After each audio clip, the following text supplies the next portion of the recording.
नमस्कार, जी बिजनेस में आपका स्वागत है। मैं हूं निशा नायर धवन और मैं हूं डिम्पी कालरा। डिम्पी, आज फिर से मार्केट में काफी उतार चढ़ाव है, पर रेंज बाउंड एक्शन है, कोई डायरेक्शन नहीं दिख रही। देखिए अनिशा, सुबह भी हम यही बात आपके सामने कर रहे थे कि बाजार पूरी तरह से एक रेंज में रहेगा। आज ठीक वैसा ही मार्केट चला है। थोड़ा एक्शन ज्यादा एक्सपेक्टेड था कि आज होगा, कुछ बैंकिंग स्टॉक से उम्मीद थी, लेकिन आज वो थोड़ा फिजल आउट हो गए। लेकिन अभी लास्ट का 1 घंटा है, बाकी देखना होगा बाजार अभी कैसे और हमको रिएक्शन दे रहे हैं। लेकिन कुल मिला के अभी तक का कामकाज देखेंगे। सेंसेक्स ये 33,000 का इंडेक्स है, सिर्फ 26 पॉइंट नीचे है। निफ्टी बैंक 81 पॉइंट नीचे है। 25,000 का इंडेक्स, 10,000 का इंडेक्स सिर्फ 10 पॉइंट नीचे है। तो ये आपको कंसोलिडेशन, डीप कंसोलिडेशन मार्केट के अंदर देखने को मिल रहा है। ये इरिटेटिंग मार्केट है इंडेक्स के लिहाज से। हाँ, लेकिन कुछ एक 5 बड़ी बातें अगर आप देखें तो आपको पूरा बाजार समझ में आएगा आज मार्केट के अंदर हुआ क्या है। आज चीन के बाजारों में गिरावट देखने को मिली, उससे थोड़ी घबराहट थी सुबह। आज जापानीज मार्केट तो बंद था, आज यूएस मार्केट भी शाम को बंद है। तो ग्लोबल इंडिकेटर्स थोड़े कम हो जाएंगे। ये ग्लोबल इंडिकेटर्स कम इसलिए भी हो रहे हैं क्योंकि वहां पे अलग अलग रीजंस की वजह से छुट्टी है। भारतीय बाजार थोड़ा डिस्काउंट करना चाहेगा, इसलिए थोड़ा ट्रेड कम हुआ। वीकली एक्सपायरी के दिन आज बैंकिंग शेयरों में उम्मीद थी कि ज्यादा तेज उतार चढ़ाव दिखेगा, अभी तक नहीं है। लेकिन लास्ट 1 घंटा सेटलमेंट के लिए होगा, तो इसलिए सरकारी बैंकों पे लास्ट के 1 घंटे के लिए आप बिल्कुल फोकस रखिएगा। ये दूसरी इंपॉर्टेंट बात है जो मार्केट के अंदर नोटिस की गई। तीसरा, मेटल, बैंकिंग, फार्मा शेयर, आज इनमें सब में बिकवाली देखने को मिल रही है। इसमें कुछ हाई बीटा मेटल्स भी हैं और इसमें कुछ डिफेंसिव फार्मा भी हैं। यानी कि बाजार के अंदर आज चौतरफा कमजोरी या फिर ठहराव था। एक सेगमेंट चल रहा है, एक सेगमेंट टूट रहा है, ऐसा कुछ खास देखने को मिल रहा था। हाँ, लेकिन एक चीज जो आज नोटिस की गई वो कुछ रुपए का भी है फैक्टर, या फिर ये कहीं थोड़ा मार्केट का आजकल हेज हो जाता है, वो आईटी के अंदर आज कुछ खरीदारी होती हुई दिखी है। स्पेशली इन्फोसिस थोड़ा लीड कर रहा है, उसने मार्केट की भी हेल्प की है, करीब 2% ऊपर है। और 5वीं इंपॉर्टेंट बात हुआ है, एजुकेशन और होटल शेयरों में आज कुछ हद तक शॉपिंग होती हुई दिखी है। ये पर्टिकुलर रीजनिंग की वजह से कुछ खरीदारी है, अदरवाइज मार्केट में कोई ऐसे बड़ी पॉकेट नहीं है जो बाजार को ड्राइव करते हुए दिखे। छोटे मोटे सेगमेंट है, स्मॉल कैप मिड कैप के, जो आज थोड़े बढ़ते हुए दिखे हैं। डिम्पी, आज कौन से ऐसे सेक्टर्स या पॉकेट्स थे जहां हमने एक्शन देखा? कुछ एजुकेशन स्टॉक्स में अच्छा मूव देखा गया आज। लेकिन एक चीज है अनिशा, आपने जैसे भी कहा ना, कुछ एक खबरें आई हैं मार्केट के अंदर पिछले 2-2.5 घंटे थोड़ा एक्शन भरा रहा है न्यूज के पॉइंट ऑफ व्यू से, और उसका असर देखने को मिल रहा है। एक एक करके आपके सामने रखते हैं। भारतीय एयरटेल ने अभी थोड़ी देर पहले एक अनाउंसमेंट किया, सुनील भारती मित्तल ने, अब तो मैं ये बोलूंगा, उन्होंने कहा कि वो 8,000 वॉलंटियर वाली फाउंडेशन के लिए काम करेंगे, भारतीय फाउंडेशन के लिए। उन्होंने ये भी कहा कि यूनिवर्सिटी खोलना चाहते हैं, गूगल और ऐप के साथ करार करना चाहते हैं। अपने बिजनेस का यानी कि एयरटेल का करीब 3% इसका फाउंडेशन में जाएगा। फैमिली यानी कि मित्तल फैमिली करीब 10% इसमें अपना फाउंडेशन में हिस्सा दे देगी। तो ये खबर आई है। तो भारतीय एयरटेल के शेयर्स पे आप थोड़ा सा रिएक्शन देख पा रहे हैं। ये सुबह 550 के ऊपर था, लेकिन अभी वापस 500 के, माफ कीजिए, ऊपर था, लेकिन अभी 500 के नीचे आके ये शेयर ट्रेड कर रहा है। तो सुनील भारती मित्तल को लेकर जो एक बड़ी खबर आई, जिसका हम वेट कर रहे थे कि 12 बजे के आसपास अनाउंसमेंट होगी, वो ये खबर थी यूनिवर्सिटी वाली और भारतीय फाउंडेशन को डोनेशन को लेकर। दूसरी खबर, यूनियन बैंक, सरकार भी बैंकों में पूंजी डालेगी। अब अलग अलग कंपनीज में, अलग अलग बैंक्स में सरकार की जो खबरें हैं पूंजी डालने की यानी कैपिटल इन्फ्यूजन की, वो खबरें धीरे धीरे आ रही हैं। ये डिपॉजिट ग्रोथ को 7 से 8% रखने की भी योजना बना रहे हैं और लोन ग्रोथ इनका 10% रहने का अनुमान है। ये मैनेजमेंट ने कुछ डिक्लेरेशन दी है। शेयर्स पे रिएक्शन एक्सपेक्टेड है। आज वीकली एक्सपायरी भी है, तो आज देखना होगा ये कैसे चलता है। लेकिन फिलहाल सरकार का मर्जर ने कोई प्लान नहीं है। ये प्लान मर्जर के हिसाब से कोई खबर या किसी तरह की अनाउंसमेंट इन्होंने नहीं की है। ये यूनियन बैंक को लेकर खबर थी, जहां पे 2,000 करोड़ रुपए जुटाने की बात भी सामने निकल गई। तीसरी खबर थी ये कोड शेयरिंग की, जो भी आप हेडलाइंस में भी दर्शकों के सामने रख रहे थे। जेट और एयर फ्रांस के बीच में कोड शेयरिंग हुई है। ये कोड शेयरिंग कुछ इस तरह के, फ्रांस में जेट का जितना भी कारोबार है फ्रांस की कंपनी संभालेगी और इंडिया में फ्रांस का जितना भी कारोबार है वो जेट संभालेगी। आगे चल के इसके एक अनाउंसमेंट भी होगी, रिसोर्स भी शेयर किए जाएंगे, ग्राउंड हैंडलिंग की टीम भी शेयर की जाएगी। ये जेट एयरवेज के साथ कुछ खबर जुड़ के आई है। हालांकि शेयर में कुछ खास रिएक्शन तो नहीं देखने को मिला। मार्केट पहले से एक्सपेक्टेड कर रहा था कि ऐसी कुछ खबर आ सकती है, ठीक वैसा ही होते दिखा। एल्का माइंस के नंबर्स आए हैं, इनकी आय 135 करोड़ से बढ़कर 138 करोड़ हुई है। शेयर्स के अंदर कुछ ज्यादा बड़ा रिएक्शन तो नहीं, सिर्फ 1% तक का मूवमेंट देखने को मिला। हाँ, लेकिन अबीटा में अच्छा इजाफा हुआ है, ये 20 से 24 हुआ है, यानी कि करीब करीब यहां पे हमको 4 करोड़ रुपया, 25% इंक्रीज हमको यहाँ पे होता दिखा। मार्जिन्स में भी अच्छी इंप्रूवमेंट हुई है, ये करीब 15 से 17.5 की रेंज में आ गए। रही बात मुनाफे की, तो करीब करीब 30% का मुनाफा इन्होंने अपनी बुक्स में शेयर किया है। जायडस एक और खबर है जहां पे यूएसएफडीए की इसको एक मंजूरी मिली है। ये दवा की एक मंजूरी, इसकी आंशिक यानी कि कुछ हिस्सों में यह दवा लॉन्च हो सकती है। अहमदाबाद इकाई से इसका उत्पादन होगा, जिस दवा की बात हम कर रहे हैं, और ये दवा का फायदा अभी शेयर को नहीं मिल रहा कैडिला कैडिला को। वैसे भी कैडिला काफी तेजी से पिटा हुआ शेयर है, आज कुछ खबर आई लेकिन कुछ खास असर इस शेयर के साथ आज तो देखने को नहीं मिल रहा। ये कुछ एक न्यूज फ्लो है जो पिछले 1-2 घंटे के अंदर बाजार में आते हुए दिखे हैं, लेकिन इसका कुछ खास बड़ा इंपैक्ट तो मार्केट के अंदर हमको नहीं बनता हुआ दिख रहा। तो आज मार्केट एक डल सेशन है, एक रेंज में सेशन है। जो स्टॉक स्पेसिफिक न्यूज आई है उसका कुछ खास बड़ा मूव तो नहीं देखने को मिला, लेकिन हाँ, लास्ट के घंटे के लिए आप बिल्कुल तैयार रहिएगा। और इस 1 घंटे के अंदर तैयार रहने में आपको ये चीज ध्यान रखनी पड़ेगी कि बैंकिंग स्टॉक्स जो इस समय का फ्लेवर है वो आपको कुछ रिएक्शन दे सकते हैं। ये सरकारी बैंक भी हो सकते हैं, निजी बैंक भी हो सकते हैं। आज सुबह सुबह एक रिपोर्ट आई कि इंश्योरेंस कंपनीज पे शायद कुछ टैक्स बढ़ सकता है, कुछ दरें बढ़ सकती हैं। तो एक सेगमेंट तो फाइनेंशियल हिस्से का, यानी कि इंश्योरेंस वाली कंपनी सर्विसेज का, वो तो आज कमजोर हो गया, सुबह से ही कमजोर है। वो तो है ही। और जो आप यूनियन बैंक के बारे में बता रहे थे, यूनियन बैंक ये पैसा खुद रेज कर रही है 2000 करोड़ और कह रही है कि इसके ऊपर उनको लगता है सरकार पैसा लेके आएगी, उनको पैसा इन्फ्यूज करेगी। ये भी हमें याद रखना चाहिए कि काफ़ी ये जी बिजनेस से रिपोर्टिंग की है कि दिसंबर फर्स्ट हाफ में जो रिकैपिटलाइजेशन बॉन्ड्स है उनकी फर्स्ट ट्रांच आएगी। तो आज सुबह मैं और डिम्पी डिस्कस कर रहे थे कि ज़्यादा ट्रिगर्स नहीं है, पर हो सकता है कि आगे चल के अब यही नेक्स्ट इमीडिएट ट्रिगर बने। चलिए अपने गेस्ट को हम वेलकम कर लेते हैं। हमारे साथ राजेश सतपुते और आशीष महेश्वरी हैं। राजेश, आज एक्सपायरी है, बैंक एक्सपायरी, और थोड़ी सी वीकनेस आई है पीएसयू बैंक्स में। अब क्या करेंगे आप? आपको लगता है मार्केट ओवरऑल ज्यादा प्रेशर देखेगा? और बैंक निफ्टी की एक्सपायरी कहाँ देख रहे हैं आप? देखिए, निफ्टी और बैंक निफ्टी दोनों पे बात करेंगे। देखिए, अगर यहाँ पे निफ्टी की बात की तो निफ्टी का जो बेस है वो as we all are discussing है 10,300 का यहाँ पे एक स्ट्रॉन्ग बेस है। सामने जो कॉल राइटिंग है 10,500 पे है। अगर आज आप पुट राइटिंग देखो तो 10,400 पे लगभग 10 लाख शेयर जुड़े हैं। तो ये क्लियर इंडिकेशन है कि यहाँ पे जो तेजी वाले हैं उनका मोरल बहुत स्ट्रांग है। इतना मुझे नहीं लगता कि एक्सपायरी तक ये छोड़ेंगे। और to be very frank with you, मुझे लगता है अगर 10,300 मेंटेन करता है तो there is a strong probability कि एक्सपायरी 10,400 के ऊपर हो। अगर यहाँ पे सिर्फ आप बैंक निफ्टी की बात करें तो देखिए, बैंक निफ्टी 25,500 का एक बेस बना है और सामने 26,000 पे कॉल राइटिंग है। तो आज के लिए भी अगर आप सोचो तो मुझे नहीं लगता कि बैंक निफ्टी 25,500 भी रिटेस्ट करेगा। इनफैक्ट 25,600 के आसपास इंट्राडे सपोर्ट है, सामने रेजिस्टेंस है 25,820 के आसपास। सो छोटे से दायरे में पूरा मोमेंटम है। रही बात पीएसयू बैंकिंग स्टॉक्स की जो आपने सवाल पूछा, देखिए पीएसयू बैंकिंग स्टॉक जैसे कि bank of Baroda, Canara bank, SBI, अब देखो इसमें ट्रैक्शन है और आज इसमें प्रॉफिट बुकिंग भी आता है। तो रफली 1-1.5% 2% से ज्यादा प्रॉफिट बुकिंग नहीं आता। तो इस हार्डली मुझे लगता है कि there is no need to panic. जैसे कैनरा बैंक है, अब लगता है कि अच्छा है 370 380 अच्छा भाव मिलता है कि अगर ये भाव मिलता है तो डेफिनेटली बाय करना चाहिए, कि जहां पे रिस्क बहुत ही कम बचती है। और ये बात जुदा है कि उसमें वो मोमेंटम कम है। लेकिन अगर आप ओवरऑल देखो तो बाजार में ही मोमेंटम कुछ ज्यादा नहीं है। तो जैसे कि कल का दिन था तो कल का दिन पूरा पीएसयू बैंकिंग ने खींच लिया, आज थोड़ा सबड्यूड है। तो मुझे लगता है स्टॉक स्पेसिफिक काम करते रहेंगे तो बाजार रिटर्न देता रहेगा। बिल्कुल, स्टॉक स्पेसिफिक ही काम होना चाहिए। इंडेक्स तो खैर कंसोलिडेशन के हिस्से भर में जुड़ गया है। एक शेयर मैं आपको दिखाता हूं, नीचे ब्रेकिंग में देख पा रहे होंगे, इसमें ब्लॉक डील हुआ है प्राज इंडस्ट्रीज। ये करीब 5 लाख शेयरों का सौदा हुआ है अभी 105 के रेट पे। ये शेयर करीब 18% ऊपर आ चुका है। इसका हमने 2 वीक का वॉल्यूम देखा कि कितना बनता है। आप देखिए इसमें 10 तारीख, 13 तारीख, 14 तारीख, 15, 16, 17 तारीख, ये 6 दिन ऐसे थे जब कुल वॉल्यूम आज की ब्लॉक डील से भी कम है, यानी कि 5 लाख से भी कम था। लेकिन 20, 21 और 22 3 दिन तक वॉल्यूम कई गुना बढ़ गया। 24, 63 लाख, 12 लाख इस तरह का वॉल्यूम आया और अभी 5 लाख शेयरों की ब्लॉक डील हुई है। तो वॉल्यूम और प्राइस का एक बेहतरीन कॉम्बिनेशन आपको आज प्राज इंडस्ट्रीज ने दिखाया कि पिछले 3 दिन से वॉल्यूम और आज प्राइस का रिएक्शन ये शेयर आपको दिखा रहा है। तो दोनों ही शेयर, दोनों ही सेगमेंट यानी कि price and volume strong note पे प्राज इंडस्ट्रीज को ले आए हैं। इस बीच कुछ बैंकिंग स्टॉक्स भी देख ले जिससे हम चर्चा कर भी रहे थे, हमको हाँ, बता भी रहे थे राजेश। पीएसयू बैंक में देखें तो अभी एसबीआई फ्लैट है, पर प्रेशर बढ़ रहा है दूसरे पीएसयू बैंक्स पर। Bank of Baroda, Punjab national bank, यहाँ सब प्रेशर बढ़ता हुआ दिख रहा है हमें। Indian overseas bank, Allahabad bank, कुछ प्राइवेट सेक्टर बैंक्स भी हैं जैसे आईसीआईसीआई बैंक और एक्सिस बैंक, जहाँ काफी दबाव है। आईसीआईसीआई बैंक बिल्कुल लो से उभर रहा है और एक्सिस बैंक भी पूरा दिन आज एक्सिस बैंक ने 540 के नीचे निकाला है और अभी हम सडन स्पाइक देख रहे हैं।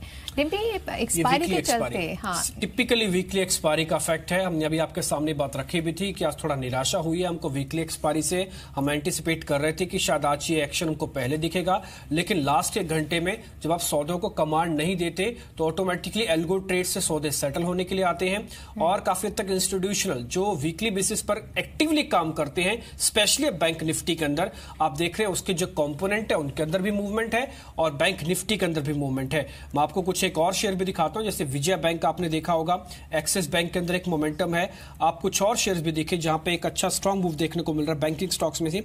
अभी आपके सामने मैं रखता हूं सरकारी बैंकों में दो शेयर होंगे। एक तो सिंडिकेट बैंक को भी आप दिखा सकते हैं, अच्छा रिकवर करके आए।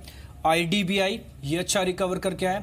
देना बैंक ये अच्छा रिकवर करके आया नीचे से। एसबीआई के अंदर अच्छी रिकवरी आई है। बैंक ऑफ इंडिया आप एक बार दिखा सकते हैं। ये पिछले 10-1 मिनट के अंदर कुछ एक सरकारी बैंकों के अंदर एक अच्छा पुल बैक देखने को मिल रहा है। टिपिकली वीकली एक्सपायरी का जो इफेक्ट होता है लास्ट के घंटे में दिख रहा है आपको। आशीष महेश्वरी इस बीच मेरे साथ है। आशीष, सरकारी बैंकों में ये इवेंट बेस्ड बाय करें क्या? अब जब वीकली एक्सपायरी हो, जब सरकार कुछ मर्जर की बात बोले, रिकैपिटलाइजेशन की बात बोले, ये कुछ वैसा ही हो गया कि जिस दिन इवेंट होता है, कोई खबर आती है, उस दिन बड़े स्ट्रांग चलते हैं, वैसे ठंडे पड़े रहते हैं ये शेयर। क्या करना चाहिए सर इस पे?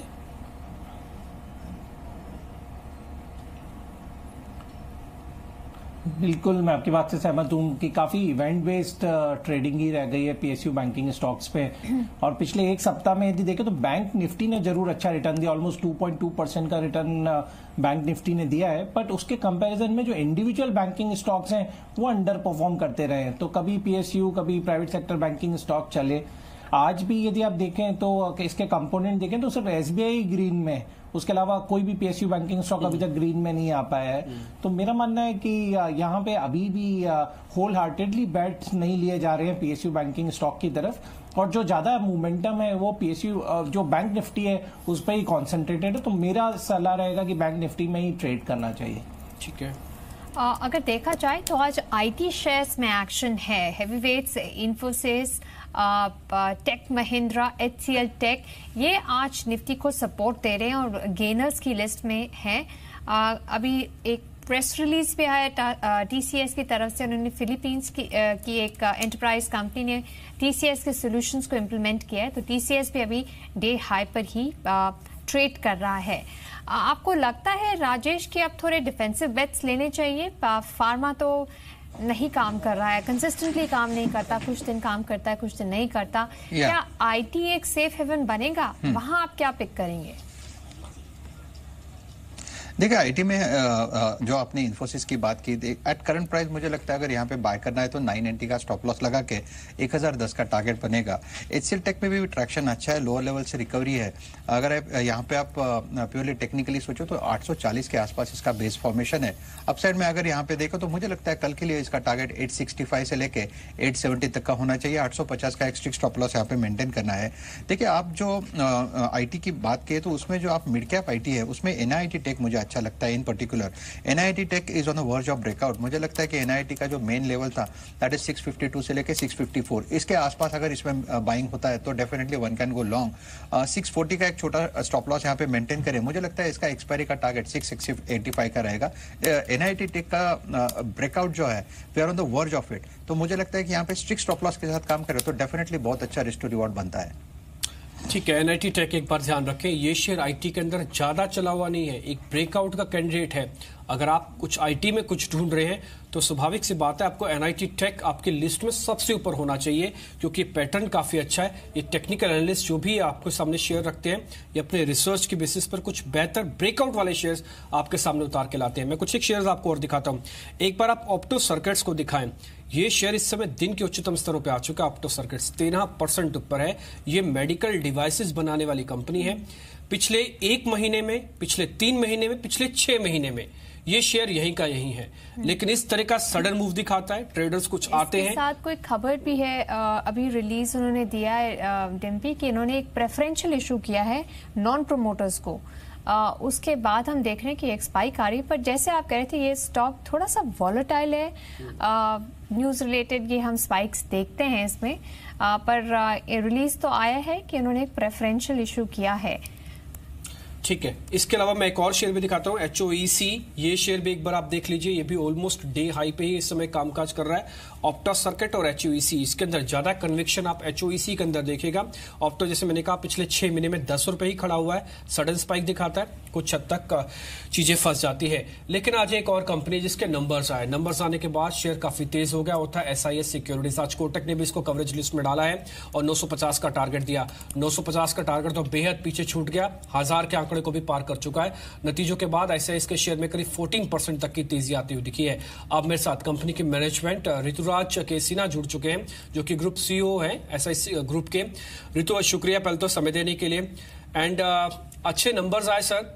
आज कोटक ने भी आपकी कंपनी को कवरेज लिस्ट में डाला। हमने तो आज बाजार खुलने से पहले ही दर्शकों के सामने बात रख दी थी कि आज SIS चल सकता है। तो सर आज दर्शकों को भी काफी अच्छा मुनाफा हुआ, आपके नंबर्स भी अच्छे आए। ये ग्रोथ आगे कंटिन्यू करेंगे सर? मार्जिन्स 5%, प्रॉफिटेबिलिटी अच्छी है। सर प्रथम तो आपका धन्यवाद अपने चैनल पे आके आपके दर्शकों से बात करने का अवसर देने के लिए। शुक्रिया ऋतु। ये जहां तक SIS के रिजल्ट का सवाल है, ये डेफिनेटली एक बड़ी उपलब्धि है कि हमने H1 FY18 में 34% रेवेन्यू ग्रोथ के साथ साथ 170% प्रॉफिट आफ्टर टैक्स में ग्रोथ रिपोर्ट किया है और कंपनी की ओवरऑल मार्जिन 4.6% एबिटा से बढ़ के 5.2% एबिटा की हुई है। ठीक है सर। और लगे हाथ हमने IPO होने के बाद में अपना जो नेट डेट था उसको 221 करोड़ से घटा के 91 करोड़ कर पाए। ठीक है, ओके तो सर। ओवरऑल एक अच्छा परफॉर्मेंस है। लेकिन मैं ये भी साथ में बताना चाहूंगा कि SIS की अगर आप पिछले 5 वर्षों की ट्रेजेक्टरी देखें, हाँ, तो मोटा मोटा ये हमारे पुराने रिजल्ट के फ्लो में ही है। ठीक है। हम जिस सेगमेंट में काम करते हैं, सिक्योरिटी, कैश मैनेजमेंट और फैसिलिटी मैनेजमेंट, हाँ, ये तीनों सेगमेंट सर्विस सेगमेंट है और 20% सालाना ग्रोथ इनमें हो रहा है, मिल रहा है। ठीक है। अच्छा ऋतु, एक चीज मैं आपसे पूछना चाहता जो आप 90 करोड़ का डेट अभी बता रहे हैं, ये भी डेट कम करने के लिए कुछ प्लान है? ये फेजेस में कब तक कम हो जाएगा, खत्म हो जाएगा डेट? देखिए, अगर मैं एबिटा गियरिंग के हिसाब से बात करूं तो ये हमारे एबिटा का 0.5x भी नहीं है। हम अंडर 0.5x हैं, तो ऐसी कोई नेट डेट की संख्या ऐसे कोई नहीं है। ठीक है। इसमें सबसे बड़ी बात यह है कि चूंकि हम सर्विस लाइन में हैं और हमारे 1,62,000 परमानेंट एम्प्लॉइज हैं। यस, हाँ। तो जब हमारे एम्प्लॉइज होते हैं, कस्टमर की पेमेंट बाद में आती है, हमें तनख्वाह वगैरह पहले करनी पड़ती है, उसके वजह से वर्किंग कैपिटल की आवश्यकता रहती है। ओके, ठीक है। तो ये बेसिकली वर्किंग कैपिटल डेट है, लॉन्ग टर्म डेट नहीं है। अच्छा ऋतु, एक और चीज है, आप मेरे को लगता है देश की सभी स्टेट्स में है, करीब 29 स्टेट्स में तो आपका वर्किंग है, कुछ स्टेट्स तो बची नहीं होंगी, तो इंडिया के बाहर भी बिजनेस को फैलाएंगे आप? देखिए, SIS ग्रुप के 251 ब्रांचेस 630 जिलों को कवर करते हैं। हमारा जो नेशनल नेटवर्क है वो किसी भी दूसरे कंपेटिटर से बड़ा है। ओके। हम सिक्योरिटी क्षेत्र में नंबर 2 की कंपनी है, पर फास्टेस्ट ग्रोइंग है। ओके। कैश मैनेजमेंट में नंबर 2 की कंपनी है, पर फास्टेस्ट ग्रोइंग है। और फैसिलिटी मैनेजमेंट में हमारा बिजनेस जो है, हमने 7 साल पहले शुरू किया था। आज हमारा फैसिलिटी मैनेजमेंट का बिजनेस ऑलरेडी देश का 3 नंबर का लार्जेस्ट फैसिलिटी मैनेजमेंट कंपनी हो चुकी है। ठीक है। और इन सर्विसेज की जरूरत सरकारी संस्थानों को लेके, होटल, हॉस्पिटल, IT सेक्टर सबको है, से लेके हर एक ऑफिस, हर एक दुकान, हर एक मकान में सिक्योरिटी क्लीनिंग की जरूरत पड़ती है।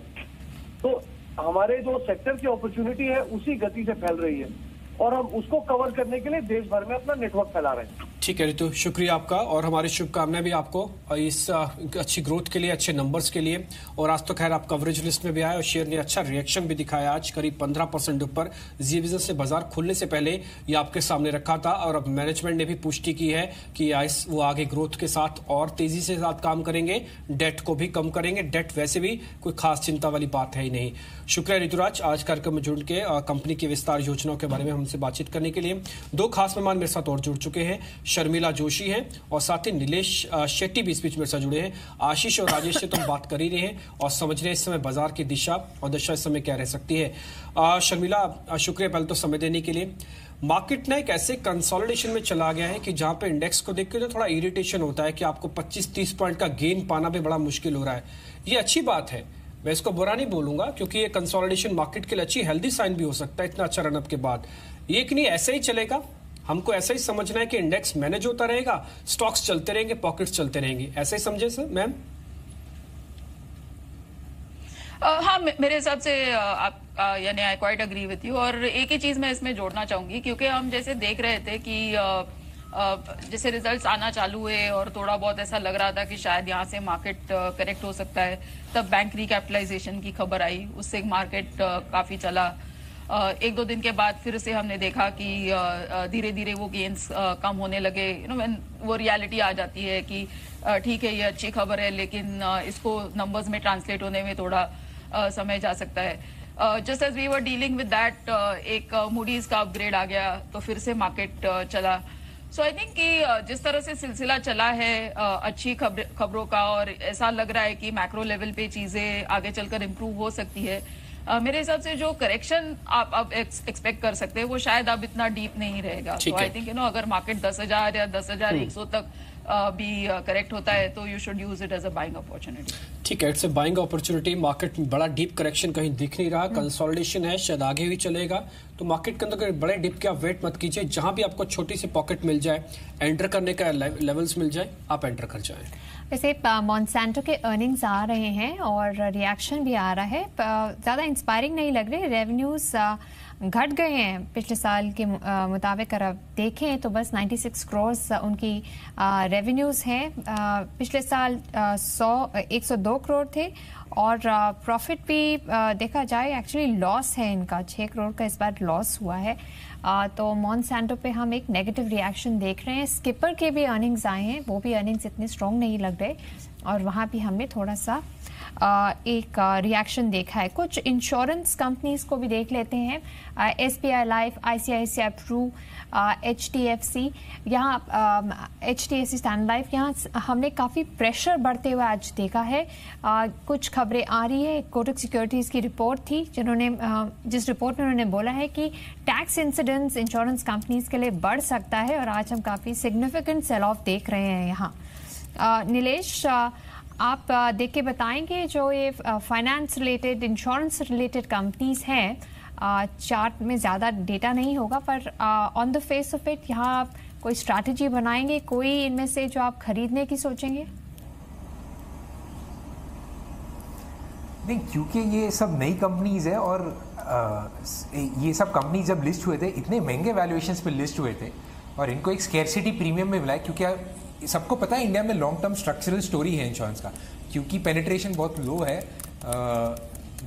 ये कंपनी बहुत नेक्स्ट 2-3 डेकेड्स तक ग्रो कर सकते हैं। बट जिस वैल्यूएशंस पे इन्होंने IPO किया है उसके बाद एटलीस्ट आप ऑलरेडी 3-4 साल के अर्निंग्स ऑलरेडी फैक्टर कर रहे हैं और आप होप कर रहे हैं कि कुछ खराब ना हो जाए इस बीच में।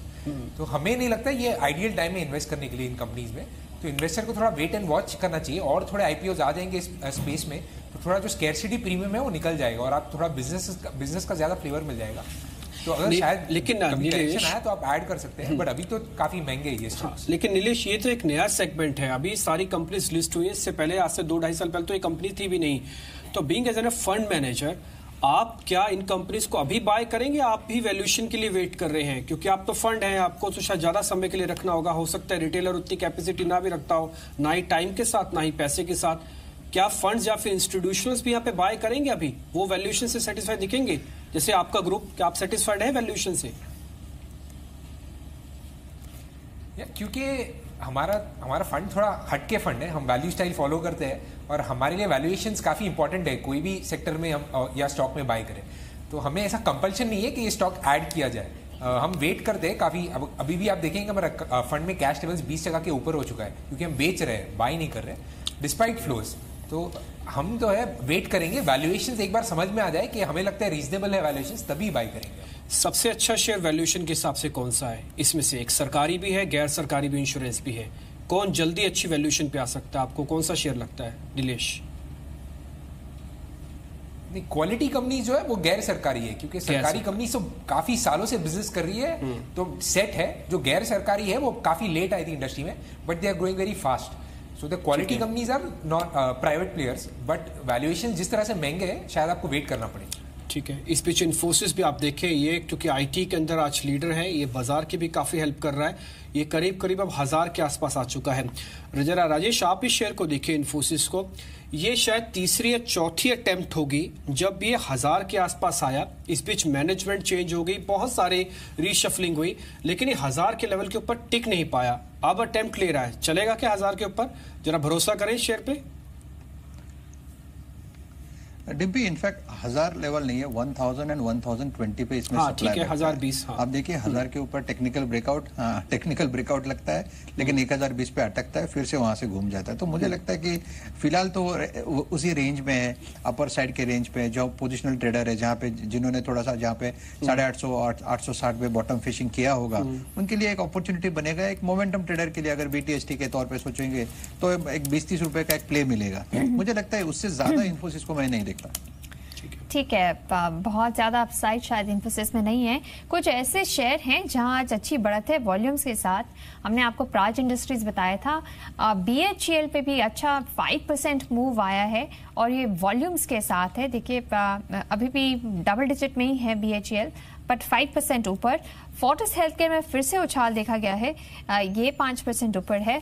एपटेक, MT एडुकेयर, कुछ एजुकेशन कंपनीज में भी हम मूव देख रहे हैं, और एपटेक का जो मूव है वो वॉल्यूम्स के साथ बैक्ड है, तो हम अच्छा मूव वहाँ देख रहे हैं। स्पेशलिटी रेस्टोरेंट्स ये भी आज ऊपर है, और पित्ती लैमिनेशंस ये आज हमने आपको टुडेज ट्रेड के लिए सजेस्ट किया था, ये भी अच्छा कर रहा है। स्टील स्ट्रिप व्हील्स ये भी 11% ऊपर है। तो स्टॉक स्पेसिफिक एक्शन काफ़ी हम देख रहे हैं, पर मेटल स्पेस में अभी भी थोड़ी वीकनेस है। चाहे हिंडाल्को, वेदांता बिल्कुल डे लो से बाउंस कर चुके हैं, पर वीकनेस अभी भी दिख रही है।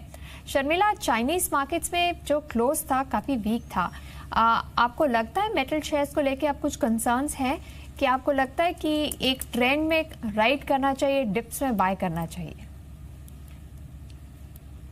बिल्कुल मुझे लगता है, क्योंकि अगर जो मेटल का पूरा क्षेत्र चला है, वो जो पॉजिटिव न्यूज़ फ्लो आया है चाइना से, उसी वजह से हमने काफ़ी बढ़त देखी है। और वेदर इट इज़ आयरन और प्राइसेस, या जिस तरह से एक प्रोडक्शन शटडाउन की बात हुई है चाइना में एक्सेट्रा, तो काफ़ी वो जुड़ी हुई है खबरें globally for commodities, whether you talk of metals और whether you talk of crude, or I think almost any commodity, soft और hard, prices जो है वो globally ही dictate होते हैं, irrespective of domestically demand picture अच्छा है या नहीं। और वैसे भी हमने देखा है कि मेटल स्टॉक्स में काफ़ी एक पिछले 1.5-2 सालों में काफ़ी एक रन अप हो चुका है। सो आई थिंक डेफिनेटली ध्यान रखना पड़ेगा कि किस तरह की खबरें आ रही है चाइना से, and you need to be sort of keep your bets according to the news flow from China. एक सेगमेंट जिसको आप ज्यादा फोकस कर सकते हैं, खैर वो पिछले 1 महीने से ज्यादा फोकस अपने आप ही करवा रहा है, वो है शुगर स्पेस। आप देखिए रेणुका शुगर को, ये शेयर इस समय करीब 7% ऊपर है। बजाज हिंदुस्तान 4% ऊपर, शक्ति शुगर करीब 4.5% ऊपर, धामपुर शुगर 4.5% ऊपर, अपर गैंगेस इसके अंदर अच्छी बढ़त देखने को मिल रहा है। बलरामपुर चीनी 3.5% ऊपर। काफी स्ट्रॉन्ग मूव देखने को मिल रहा है शुगर के अंदर। साइक्लिक नेचर है, खैर रहता है, इसमें कोई दो राय नहीं है, लेकिन क्या आशीष ये कैसे करें इनमें ट्रेड? अब ये समझ में नहीं आता कि शुगर कंपनीज के अंदर, क्योंकि अभी देखिए आज कोई न्यूज नहीं है। अगर आप मेरे से पूछेंगे शुगर कंपनीज पे आपके पास कोई न्यूज है, मेरे को नहीं पता, लेकिन पिछले 1 घंटे में शुगर कंपनीज ऐसे चली और हमको मिस वाली फीलिंग होती है कि यार शायद शुगर के अंदर थोड़ा बहुत पोर्टफोलियो रखा होता तो कुछ शेयर भी रखे होते, तो ये कहीं ना कहीं हेज या आज के घाटे को कहीं हुआ होता तो उसको पूरा कर जाते। ऐसे रख सकते हैं कि अपने पोर्टफोलियो में शुगर कंपनीज को?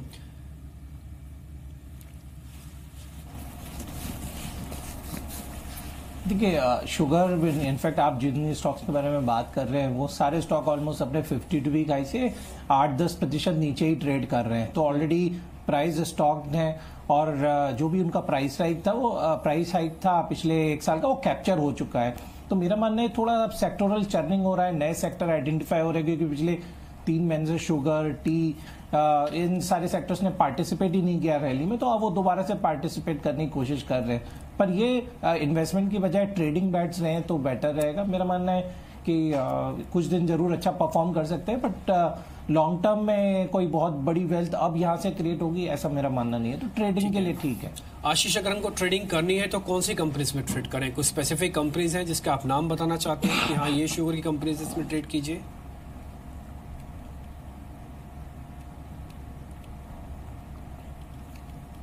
आशीष, शुगर में धामपुर शुगर एक अच्छा स्टॉक है जिसने पिछले कुछ समय में अच्छा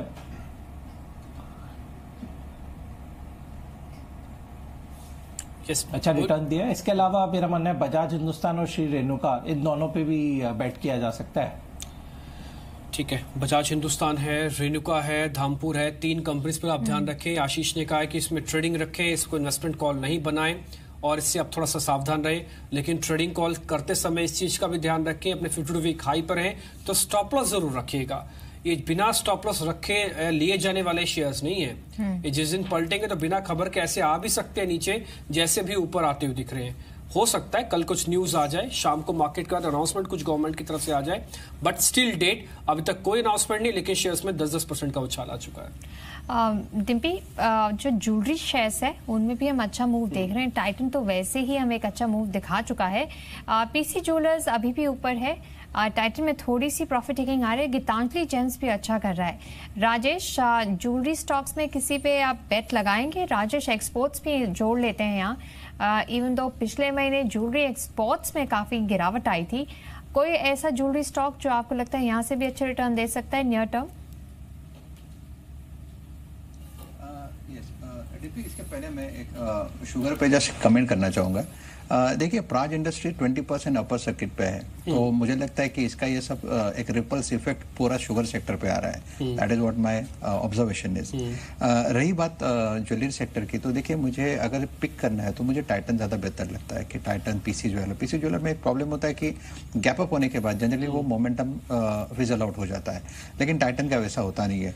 देखिए टाइटन अगर यहाँ पे देखें तो 804 के आसपास इसका प्राइस है। ओवरऑल अगर आप एक्सपायरी पॉइंट ऑफ व्यू से देखें तो मुझे लगता है टाइटन 800 के ऊपर इसका बायस पॉजिटिव रहना चाहिए, और अपसाइड में मुझे लगता है 820 से लेके 835 ये इसका एक बैंड है। मुझे लगता है ये एक छोटा टारगेट लेके अगर कोई काम करे तो जो स्टॉप लॉस मेंटेन करना है वो 790 का करना चाहिए। मुझे लगता है अगर BTST कैंडिडेट टाइटन रखे तो ज्यादा बेहतर होगा। ठीक है, कुछ एक कंजम्पशन वाले शेयर्स भी हैं जो आज ऊपर है। आज नीलकमल को आप देखिए 5.5% ऊपर। इसके अलावा बजाज इलेक्ट्रिकल्स करीब 9% ऊपर है। कुछ लॉजिस्टिक की कंपनीज 2 दिन की प्रॉफिट बुकिंग के बाद वापस ऊपर आ गई, जैसे कि गति आज फिर से 4.5 से 5% ऊपर आ चुका है। एक सुस्त पड़े रहने वाला शेयर भेल आज वो भी चला 4.5%, ये भी ऊपर आ चुका है। ये शर्मिला, सरकारी कंपनीज में हमने देखा है कि अच्छे टर्न अराउंड स्टोरीज मिल रही है। कुछ तो सरकार रिफॉर्म कर रही है, कुछ कंपनीज की सिचुएशन इकोनॉमी के रिवाइव के साथ धीरे धीरे सुधर रही है, और कुछ के साथ विनिवेश वाला फैक्टर जुड़ा हुआ है। BHEL इन तीनों से थोड़ा परे है। रिफॉर्म भी नहीं हो रहा, चल भी नहीं रहा, सरकार भी ज्यादा मदद नहीं कर पा रही है, कुछ ऐसा ट्रिगर्स भी नहीं है कि इसके साथ हमको दिखे कि हाँ यहाँ से कुछ बदल जाएगा। सिर्फ और सिर्फ एक बुलेट ट्रेन की जब अनाउंसमेंट हुई थी कि इसके साथ मिलकर कुछ एक कंपोनेंट बनाए जाएंगे, उस दिन 13% चला था बस। उस दिन के बाद ये फिर से नहीं चला। आपकी राय है BHEL पे? हाँ, जैसे कि आपने कहा कि काफी PSUs को फायदा हुआ है अलग अलग अनाउंसमेंट्स का, और मेरे हिसाब से वो समय आई वुड होप कि BHEL को भी हो, क्योंकि जिस क्षेत्र की का सबसे बड़ा हैंड है उनके ऑर्डर बुक में, जो सबसे ज्यादा BHEL के ऑर्डर्स रहते हैं वो पावर सेक्टर के हैं। एंड विदाउट डाउट हमने देखा है कि पिछले 5-7 सालों से यही एक बहुत ओवर लेवरेज सेक्टर रहा है, और हमेशा ये बातें होती है कि इस सेक्टर को किस तरह से to bring it out of its problems और किस तरह से उसको राहत मिले। उस तरह की बातें अगर होती है तो डेफिनेटली आई थिंक BHEL के ऑर्डर बुक पर भी इसका रिफ्लेक्शन होगा। बट स्टॉक प्राइस इतना करेक्ट हो चुका है, I think it used to be, जब इस तरह की बातें चलती थी तब भी वो 140-150 के रेट पर था, and now it is as in double digit. So it's a little sad, क्योंकि यही मानना पड़ेगा कि उस तरह के ऑर्डर्स में और उस तरह के to deal with that those kind of projects BHEL would still be the best bet for companies in that space. So यही उम्मीद की जा सकती है कि इस अगर सेक्टर को रिवाइवल, इस सेक्टर का रिवाइवल होना चाहिए और इसका फायदा BHEL को मिले। खैर आज कुछ चला है लेकिन इस पर ट्रस्ट नहीं किया जा सकता। कम से कम टेक्निकल वाले तो इसको अच्छी तरह से समझते ही हैं कि जब तक 100, 105, 110 वाली रेंज को पूरी तरह से पार करके कुछ दिन नहीं निकाले तब तक BHEL से दूर रहना चाहिए। आज मार्केट में इन्फोसिस की हेल्प मिली, रिलायंस इंडस्ट्रीज थोड़ा ऊपर आया, एक्सिस बैंक की कुछ हेल्प मिल रही है। ये इंडेक्स को थोड़ा सा आज मजबूत दे रहे हैं, इनकी अपनी वेटेज भी है। समय हो गया फाइनल बेट का, वो देखते हैं आप।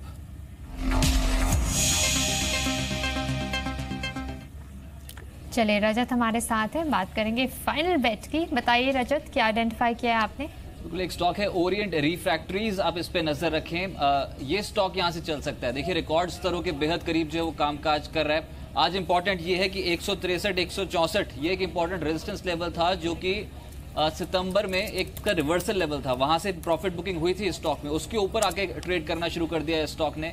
अब क्लोजली वॉच कर रहे हैं 167 का लेवल, इसके पार जाते ही यहाँ पर एक नई लेग शुरू होगी, एक फ्रेश रैली बन सकती है स्टॉक में। तमाम एवरेजेस के ऊपर है और एक डिप मिला था, ट्रेडर्स ने एब्जॉर्ब किया, 160, 161 की रेंज पे अच्छी खरीदारी की। 5 सत्रों के औसत डिलीवरी वॉल्यूम्स लगभग 78% के हैं। हेवी डिलीवरी वॉल्यूम्स स्टॉक में रजिस्टर हुए। अब इंपॉर्टेंट ये भी है कि Q1 जो नतीजे आए उसमें 19% के आसपास की ग्रोथ मुनाफे पे कंपनी ने दिखाई दी सालाना आधार पर। चढ़ा तो बहुत स्ट्रॉन्ग अपसाइड पोटेंशियल इस स्टॉक पे देखने को मिल सकता है। ब्रोकिंग हाउसेस की रिपोर्ट पॉजिटिव है।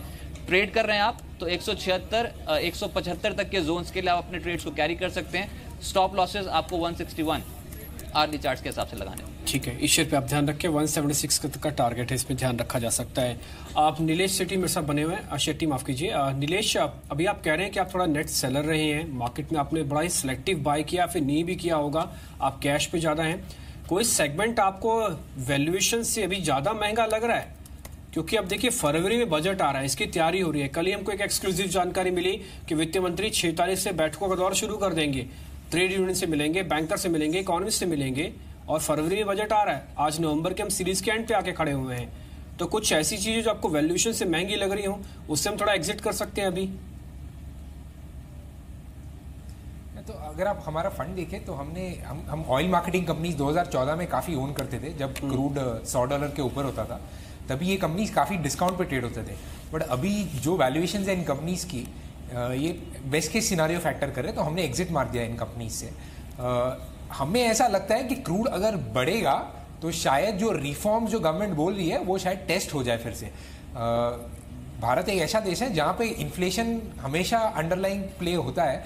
जब भी क्रूड बढ़ता है तो गवर्नमेंट इतना इजी नहीं है पास ऑन करना प्राइसेस, तो इसके लिए वैल्यूएशन अभी बेस्ट केस सिनेरियो फैक्टर कर रहे हैं और हमने एग्जिट मारा है। दूसरा जो सेक्टर है वो कंज्यूमर स्टेपल्स है, जो हमने 5 साल से ओन नहीं किया है क्योंकि वैल्यूएशन हमेशा महंगे लगे हैं। 40-50 टाइम अर्निंग्स पे ये कंपनीज ट्रेड होते हैं और हमें नहीं लगता अंडरलाइंग ग्रोथ जो है वो जस्टिफाई करते हैं इन कंपनीज का। तो ये जो सेक्टर है इन्वेस्टर्स देख सकते हैं अगर उनको एग्जिट करना है तो। ठीक है, पर कैश पे कितनी देर तक आप कैश कितना अक्यूमुलेट करेंगे? क्योंकि आपके जो म्यूचुअल फंड फ्लोज हैं वो काफ़ी स्ट्रांग है। कहाँ आप डिप्लॉय करने का सोच रहे हैं? क्योंकि जैसे डीपी मेंशन कर रहा है budget is around the corner, तो कुछ आपको अच्छा लग रहा है जहाँ आप डिप्लॉय करेंगे? क्योंकि फंड का नाम है लॉन्ग टर्म इक्विटी फंड, तो हम शॉर्ट टर्म इवेंट्स या बजट स्पेसिफिक फोकस नहीं रखते। कैश पे तो हम हिस्टोरिकली भी आप 2014 में देखें तो हम 32-33% कैश पे एक साल तक बैठे थे, till market corrected in before the budget in Feb 2016। तो हम काफी देर तक रह सकते हैं। अभी जो पॉकेट्स में हमको वैल्यू दिख रहे हैं, एक है फार्मास्यूटिकल सेक्टर जहाँ पे वैल्यूएशंस काफी करेक्ट हो चुके हैं, और दूसरा है आईटी सेक्टर जहाँ पे वैल्यूएशंस काफी रीजनेबल है। बट ये जो है आपको 3 से 5 साल का व्यू लेना पड़ेगा, क्योंकि अगले 12 से 18 महीने शायद अर्निंग्स थोड़ा डिप्रेस रहे इन कंपनीज में। बट अगर आप 3 से 5 साल का व्यू ले तो शायद आपको अच्छा रिटर्न मिल सकता है। ठीक है, एक शेयर जरा राजेश आप देखिए, F&O का शेयर है इसलिए आपको नोटिस देखना होगा। यह है कावेरी सीड का, ये आज ही F&O से बैन से बाहर आया है। आज सुबह से ये शेयर एक रेंज में आके फंसा हुआ है, या तो ये ओपनिंग में अच्छा चलता है या तो क्लोजिंग में। ओपनिंग का एक्शन एक बार ही दिखा चुका है, अब क्लोजिंग के लिए शायद धीरे धीरे धीरे अपने आप को पाइल अप कर रहा है, क्योंकि पिछले 10 मिनट में वॉल्यूम बढ़ गया, डिलीवरी इसकी ठीक ठाक है पहले से खड़ी हुई, और आज F&O से बैन से बाहर है। लेके जा सकते हैं इस शेयर को, ये चलेगा कावेरी सीड? देखिए इमीडिएट मुझे नहीं लगता, क्योंकि 567 के आसपास इसका 200 DMA लेवल है। लेकिन अगर आप इसको स्लाइटली पोजिशनल सोचे तो मुझे लगता है 555 का एक डिप मिलेगा, यहाँ से 10 रुपए का एक डिप आ सकता है। इसका जो प्राइस फॉर्मेशन है that is triple bottom price formation. इसका मतलब ये होता है कि 500 के नीचे का मंदी इमीडिएट तो नहीं होगा, तो आप ये कह सकते हो कि अगर डिप मिलता है तो रिस्क रिवॉर्ड जो है वो बायर के पक्ष में जाएगा। तो अगर डिप मिलता है तो बाय करें, अबव 550 बाय करें, एक 20 रुपीज का एक छोटा स्टॉप लॉस रखें। इसका जो टारगेट बनेगा you can say for next month that should be 620। ठीक है, एक शेयर में आपको और नोटिस करवाना चाहता हूँ, डिश टीवी। ये लगातार बार 75 से 80 के बीच में है। हमारी ग्रुप कंपनी है, इसलिए सिर्फ जो एनालिसिस हो रहा है ये मार्केट का एनालिसिस है, ये भी डिस्क्लोजर भी आपके सामने रखें। ये जब तक 80-82 को पार नहीं कर रहा है बार फिसल रहा है। शायद 6 या 7वां अटेम्प्ट होगा इसका 80 से नीचे आके फिसल जाना। राजेश, इस बार हिम्मत करके पार कर सकता है क्या? कुछ डाटा ऐसा दिख रहा है आपको 80-85 वाली रेंज? हाँ, डिप भी लगता तो वैसा ही है। और in fact not only dish TV और जी लिमिटेड, मुझे लगता है कि इसमें भी बहुत अच्छा ट्रैक्शन है और कल इसमें टेक्निकल ब्रेकआउट हुआ है और आज भी वो सस्टेन कर रहा है अबव 560। तो मुझे लगता है कि जी भी जो आपकी ग्रुप कंपनी है, मुझे लगता है उसको भी निगलेक्ट नहीं करना चाहिए। अपसाइड में मुझे रफली लगता है अगर ये 550-560 का लेवल मेंटेन करता है तो एटलीस्ट 70 to 80 रुपीज का पोजिशनल टारगेट अनफोल्ड होता है। रही बात डिश टीवी की, तो देखिए डिम्पी, मुझे लगता है कि 75 का इसका एक स्ट्रॉन्ग बेस है। आप देखो 75 1 रुपया 2 रुपया इधर उधर करता है, लेकिन 75 इसका जो मैग्नेटिक लेवल है इसने मेंटेन किया है। अपसाइड में इसका जो रेजिस्टेंस था वो लगभग 80 रुपए के आसपास है, तो 80 पार करेगा तो इसमें ट्रैक्शन आएगा। लेकिन आप इसको स्लाइटली पोजिशनल सोचे क्योंकि इसका मंथली चार्ट बेहद ही स्ट्रांग है। मुझे लगता है कि अगर मंथली चार्ट के एंगल से सोचे तो 108 का टारगेट होना चाहिए, but that will be not so immediately. मुझे लगता है लगभग 6 से 7 महीना और लग सकता है। तो शॉर्ट टर्म करना है तो 75 का स्टॉप लॉस डालें, 81 का ब्रेकआउट होता है तो स्टॉप लॉस को ट्रेल करें और ट्रेल करके फिर टारगेट जो रहेगा वो रफली 85 से लेके 88 तक का रहेगा। ठीक है नीलेश, आपने कहा कि आपको फार्मा और आईटी अच्छे वैल्यू वाले सेक्टर्स लग रहे हैं लॉन्ग टर्म के लिए, पर ये थोड़ी डिस्कवर्ड थीम्स है। ऐसी कुछ मार्केट में अनडिस्कवर्ड थीम्स या अपकमिंग थीम्स जहां आपको प्रॉमिस दिख रहा हो? नहीं, ऐसे तो एटलीस्ट मार्केट में तो ऐसा कोई अनडिस्कवर्ड थीम नहीं है। नया जो सेक्टर आ रहा है वो इंश्योरेंस है, जो लोगों को वैल्यूएशन समझने में टाइम लगेगा किस लेवल पे सेट होता है। बट अदरवाइज क्योंकि इंटेंसिवली ट्रैक्ड मार्केट है एंड बहुत बड़ा एनालिस्ट बेस है, ऐसा कोई अनडिस्कवर्ड थीम ऐसा नहीं है। ठीक है नीलेश, शुक्रिया आपका आज कार्यक्रम में जुड़ के हमको ये बताने के लिए कि हाँ ठीक है, वैल्यूएशन का थोड़ा वेट करना होगा इंश्योरेंस में अगर आप कोई लॉन्ग टर्म बेट लेना चाहते हैं। फार्मा और आईटी आप बता रहे हैं कि 2 ऐसे सेगमेंट हैं, लेकिन इसमें लंबी अवधि के लिए आए तो ज्यादा ठीक होगा। हो सकता है अर्निंग्स थोड़ी डिसअपॉइंट करे कुछ एक दिनों तक, कुछ एक महीनों तक भी, लेकिन उसके बाद ही बेहतर प्ले हो सकते हैं। शुक्रिया आपका आज कार्यक्रम में जुड़ने के लिए। मार्केट इस समय एकदम फ्लैट, कुछ खास बड़ा मूव बिल्कुल नहीं देखने को मिल रहा है इंडेक्स में। हालांकि वीकली एक्सपायरी थी आज बैंक निफ्टी की, बैंकिंग स्टॉक से कुछ बड़ा मूव आना चाहिए, थोड़ा बहुत आया, लेकिन ये सिर्फ बैंकिंग तक ही सीमित रह गया और ज्यादा बड़े कंपोनेंट ऐसे नहीं थे जो कि वेटेज हिसाब से भी इंपॉर्टेंस रखते हो, इंडेक्स को खींच के लिए आए ऊपर, ऐसा कुछ दिखा नहीं। इसलिए बैंक निफ्टी लाल निशान में और मार्केट ऑलमोस्ट पूरी तरह से फ्लैट है, कुछ खास बड़ा मूव देखने को नहीं मिल रहा है। कुछ एक और शेयर्स जहां पे आज अच्छा दम भरा है, बाजार ने अच्छे चले हैं, जरा वो आपके सामने रखते हैं। एक बार आप होटल इंडस्ट्रीज के शेयर देखिए, इंडियन होटल फिर से 7% ऊपर है। आशीष, ये होटल इंडस्ट्री कुछ ऐसा हो चुका है क्या, ये अब ये पहले अंडर वैल्यूड था, अब फेयर वैल्यूड है, आगे जाके ओवर वैल्यूड होगा? ये मैं बिल्कुल ठीक बोल रहा हूं? पहले अंडर वैल्यूड, आज फेयर वैल्यूड, आगे जाके ओवर वैल्यूड।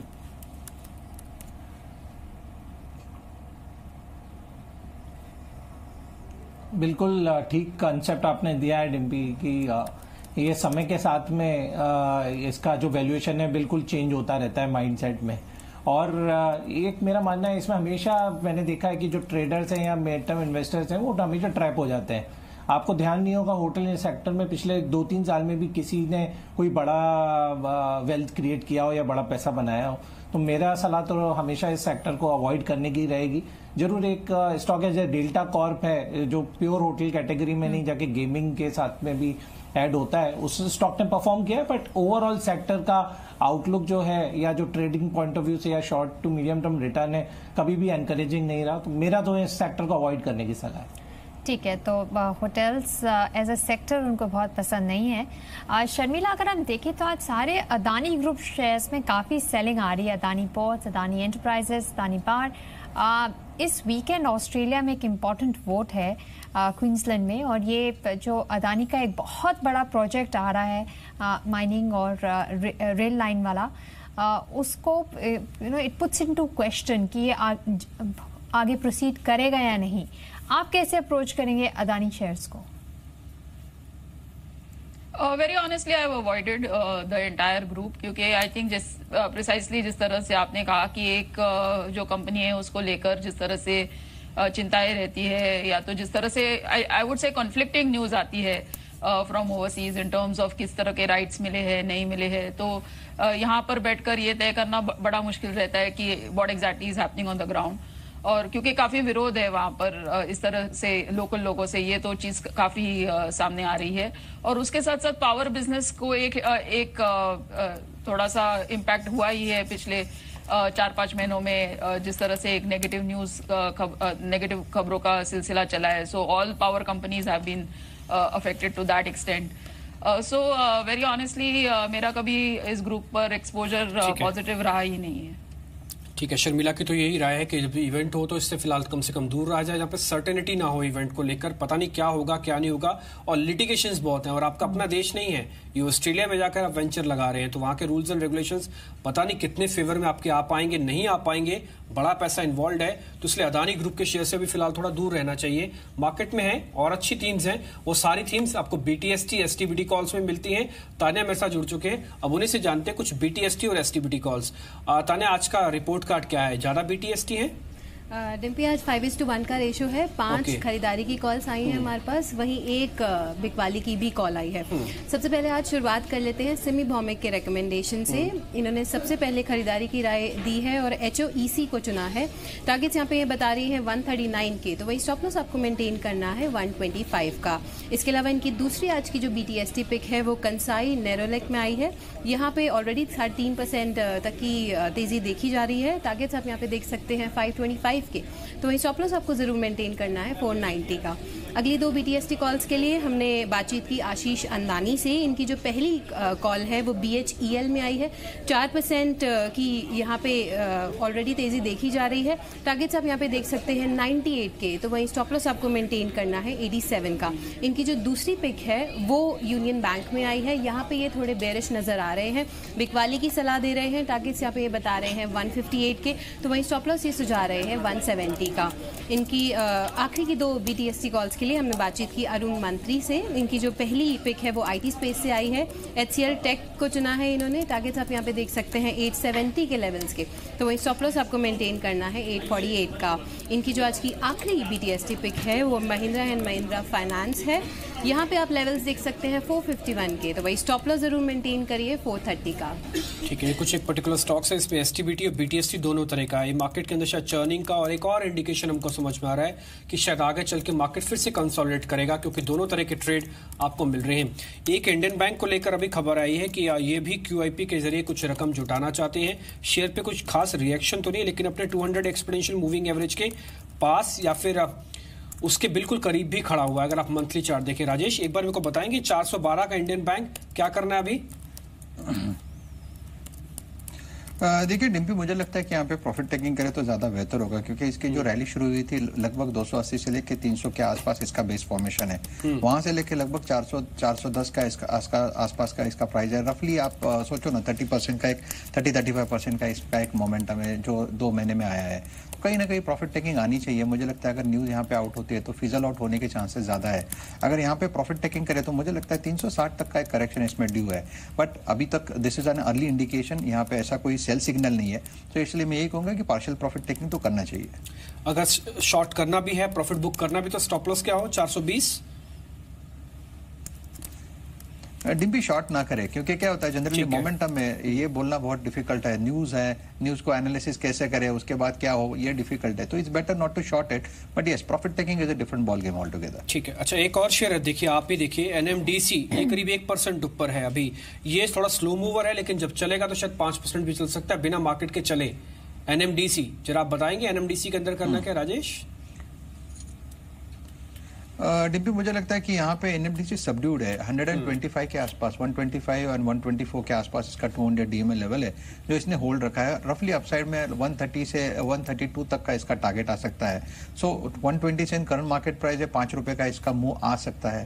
तो मुझे लगता है थोड़ा सा अगर आप बेटर आप इसको अवॉइड करें तो ज्यादा बेटर है। डिम्पी, इसमें अगर बीटीएसटी के तौर पर अगर आप कुछ ढूंढ रहे हो तो बीएमएल देखिए। बीएमएल इनफैक्ट आपके चैनल पे मैंने आपको आफ्टर में दिया था, वहां से 60 रुपए बढ़ा है डिम्पी, और इसमें ओपन इंटरेस्ट बहुत अच्छे से बढ़ा है। मुझे लगता है कल तक के लिए इसका जो टारगेट रहेगा वो रहेगा 1750 का। एट करंट प्राइस भी किसी को लॉन्ग करना है तो एटलीस्ट 25 रुपीज का स्टॉप लॉस रखे। मुझे लगता है मोटा मोटी 1750 भी ये निकाल देगा, लेकिन एक कंजर्वेटिव टारगेट हम लोग 17 से 50 कल के लिए एज ए बीटीएसटी कैंडिडेट ले सकते हैं। ठीक है, अभी कुछ खबर भी आ रही है इंडियन बैंक पर कि वो कुछ फंड रेजिंग QIP के जरिए कुछ फंड रेजिंग कर रहे हैं, और ये आ रही है जब सरकार ने बोला है कि रिकैप बॉन्ड्स आएंगे तो इंडियन बैंक अभी 0.5% नीचे। तो ये अभी हाल है बैंक्स का। SBI के साथ क्या करेंगे राजेश? बहुत फॉर्मली 330 के ऊपर अब ये ट्रेड कर रहा है। नेक्स्ट टारगेट आपको क्या लग रहा है SBI के लिए? देखिए, एसबीआई जो है इसका 320 के आसपास का इसका एक अर्लियर रेजिस्टेंस था जो एक सपोर्ट के तौर पे आप देखे काम कर रहा है। अगर इस एक्सपायरी की बात करें तो 320 इसने बहुत अच्छे से मेंटेन किया है। अपसाइड में मुझे लगता है 340 का इसका एक छोटा टारगेट होगा for this expiry till expiry you can say. मुझे लगता है एसबीआई 325 से लेके 340 के आसपास ही घूमेगा, इससे ज्यादा मैं मूव इसमें नहीं देखता। ठीक है, इस बीच दो शेयर ऐसे हैं जो इसी अंतिम बाजी में सर्किट की तरफ बढ़ गए। पहला है पराज इंडस्ट्रीज, जिसमें ब्लॉक डील हुई। सबसे पहले आपने खबर जी बिजनेस पर देखी कि 105 में 5 लाख शेयरों की ब्लॉक डील हुई, ये सर्किट लगा दिया शेयर ने। और दूसरा एपटेक, ये भी सर्किट पहले चला गया 397 के, ये भी सर्किट की तरफ 20% का सर्किट है। इसी कार्यक्रम में दोनों ही शेयर्स पे करीब 20% का सर्किट लगा और आपके सामने खबर और खबर का इंपैक्ट आपके सामने बनता दिखा है। शर्मिला, एक दो शेयर आप और बताएं। देखिए हेवेल्स अभी भी मैं देख रहा था करीब 2% ऊपर आ चुका है, 500 के ऊपर इसने बहुत तेजी से 510 के लेवल को अचीव कर लिया। ये जो कंजम्पशन लेड जितनी भी कंपनीज हैं, चाहे वो हेवेल्स है, नीलकमल है, ब्लू स्टार है, बजाज इलेक्ट्रिकल्स है, ये सब अभी और चलने वाले हैं क्या? इन्होंने पूरी तरह से जीएसटी ग्रोथ नंबर्स अभी डाइजेस्ट नहीं किए? आई थिंक बिल्कुल जैसे कि आपने कहा कि जो एक पूरा कंजम्पशन का थीम है, आई वुड से एक पूरा री रेटिंग ही हुआ है जिस तरह से इसमें आप कोई भी स्टॉक ले, weather you talk of blue star, Voltas, Whirlpool, IFB in fact I just noticed yesterday कि 790 2 months earlier now at almost 1300, जैसे वो वेस्ट ब्रिज का डील हुआ। तो अचानक से हाँ, इनमें से कुछ कंपनीज के नतीजे भी काफी ठीक ठाक रहे हैं, लेकिन जिस तरह से एक तेजी से री रेटिंग आया है इन सब स्टॉक्स में, अब वो इस तरह के लेवल्स पे पहुंच गए कि एक बार आपको सोचना पड़ेगा कि अगर आप लॉन्ग टर्म इन्वेस्टर है तो क्या आपको ये लेवल में लेना चाहिए या थोड़ी करेक्शन के लिए रुकना चाहिए। तो मेरे हिसाब से थोड़ा करेक्शन हो तो ज्यादा बेहतर है, लेकिन yes definitely bad news seems to be digested, और काफी हद तक जिस तरह से क्वार्टर नतीजे थे they bear out to the fact that the consumption theme is very much back on track. इस बीच एक बार मार्केट के ब्रेड भी आपके सामने रखते हैं। बाजार इस समय कैसे ट्रेड कर रहा है? एडवांस डिक्लाइन के हिसाब से देखें, इस समय बाजार पूरी तरह से फ्लैट है, एक जोन में पूरी तरह से फंस गया है। निफ्टी के सिर्फ 20 शेयर ऐसे हैं जो भी बढ़कर कामकाज कर रहे हैं, 29 शेयर नुकसान के साथ हैं। सेंसेक्स की थोड़ी रेशियो ज्यादा खराब है, 9 शेयर हैं जो बढ़कर कामकाज कर रहे हैं, 22 शेयर सिर्फ गिरावट के साथ हैं। फिर भी आपको लग रहा हो कि गिरने वाले शेयर्स की संख्या दोनों इंडाइसिस पर ज्यादा है, फिर भी निफ्टी फ्लैट कैसे है? उसकी बड़ी वजह है इन्फोसिस, उसकी बड़ी वजह है एक्सिस बैंक काफी हद तक, और उसकी बड़ी वजह है एक रिलायंस इंडस्ट्रीज। ये तीनों आज इंडेक्स को मैनेज कर रहे हैं, इसलिए इन तीनों की वजह से क्योंकि वेटेज ज्यादा है, ये आपको बाजार कमजोर नहीं दिखेगा, लेकिन हिस्सा जो भी हमको एडवांस डिक्लाइन के हिसाब से दिखा रहे थे, इससे लग रहा है कि बाजार के अंदर ज्यादातर शेयर आज या तो प्रॉफिट बुकिंग मोड में है या फिर चले ही नहीं, आज कमजोरी के साथ है। जो आपको एडवांस डिक्लाइन में दिखे, ये मैनेज करने वाला हिस्सा ज्यादा बेहतर है। एक बार जरा ग्लोबल हमको आंकड़े भी दिखा दीजिए। हालांकि आज यूएस मार्केट बंद होगा, आज थैंक्सगिविंग कारण आज यूएस बाजार बंद होंगे, लेकिन जो अभी यूरोपियन मार्केट्स खुले हैं वो थोड़े लाल निशान में खुले थे, अभी फ्लैट ही हैं। जैसे कि डेक्स जर्मनी का बाजार, जहां पे पीएमआई का आंकड़ा अभी थोड़ी देर पहले आया, सर्विस पीएमआई का भी आंकड़ा आया है, वो उम्मीद के मुताबिक ही था। तो फ्लैट ही है, कुछ ज्यादा बड़ा मूव तो देखने को नहीं मिल रहा यूरोपियन मार्केट्स में। फ्यूचर्स एक बार देख सकते हैं कि डॉ के फ्यूचर्स और नैस्डैक के फ्यूचर्स में किस तरह का मोमेंटम है। हालांकि मार्केट स्पॉट मार्केट वहां पे बंद होगा, वहां पे कामकाज नहीं होगा। फ्यूचर्स भी ऑलमोस्ट फ्लैट है क्योंकि मार्केट बंद है, तो इसलिए फ्यूचर्स में भी ज्यादा एक्टिविटी खैर नहीं देखने को मिल रही है। वैसे कुछ F&O एडिशंस देखें तो आज सुबह हमारे गेस्ट ने कुछ कॉल्स रेकमेंड की थी, उनका परफॉर्मेंस बहुत अच्छा रहा है। चाहे वो SRF हो, बहुत अच्छा ओपन इंटरेस्ट एडिशन है, 4% हाई है। BEL हो, वहाँ भी ओपन इंटरेस्ट एडिशन काफ़ी स्ट्रॉन्ग है और वहाँ भी मूव अच्छा है। फोर्टिस तो अब 6% ऊपर हो गया है।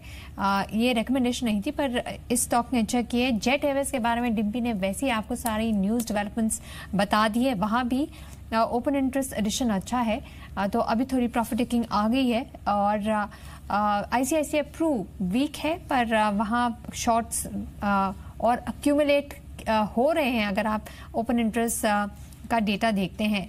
अब अगर हम फ्रंटलाइन स्टॉक्स को देखें तो हम देख रहे हैं कि टाटा स्टील जैसे स्टॉक्स में भी थोड़ा सा प्रेशर बढ़ रहा है।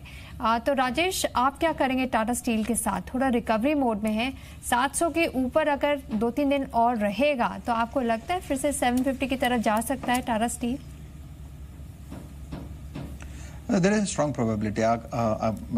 बाजार में अगर आप देखो तो मेटल सेक्टर जनरली बाजार में रिकवरी जो है मेटल सेक्टर के बदौलत बहुत सारी आती है। अगर आप टाटा स्टील देखो तो earlier I was slightly bearish, लेकिन मुझे लग रहा था 670 तक का एक करेक्शन आएगा, वो आया भी और वहां से फिर से एक रिबाउंड है। मुझे लगता है ये रिबाउंड चलता रहेगा और एक्सपायरी के आसपास अगर आप सोचो तो 730 से लेकर 740 तक का एक टारगेट आएगा। 710 का यहाँ पे इमीडिएट सपोर्ट है, जो स्टॉप लॉस लगाना पड़ेगा वो 700 का रहेगा।